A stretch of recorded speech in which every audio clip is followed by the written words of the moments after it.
ඔයා බණ්ඩක්ක කන්න නැති කෙනෙක් නම් මේ රෙසිපි එක ඔයාට පොඩ්ඩක් ඉන්න තාම සුවඳ විතරයි. ආදරෙත් හරියට බණ්ඩක්ක වගේ කොච්චර හොඳ වුණත් සමහර මිනිස්සු මේ බණ්ඩක්ක කන්න කැමති නැහැ. කවුදනේ කියන්නේ මේ බණ්ඩක්ක කන්න බෑ කියලා. ඔයාලගේ කුකින් මෙතඩ් එක වෙනස් කරලා බලන්න. බණ්ඩක්ක ටික හොඳින් සෝද ගන්න.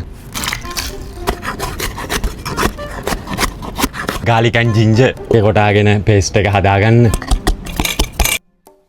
oil තෙල් ටික හොඳින් රත් වෙගෙන එද්දී garlic and ginger paste, mustard seed, kurkuma powder, black pepper, salt, ශ්‍රී ලාංකික ගැම්ම ඒ විදිහටම තියාගන්න. දයියා මිරිස් කරල් දෙකක්.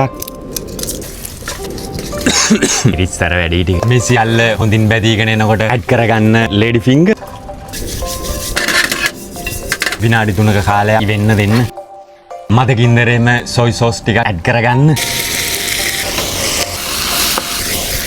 බණ්ඩක්ක ටික අනුභව කරන්න දැන් සුදුසුයි.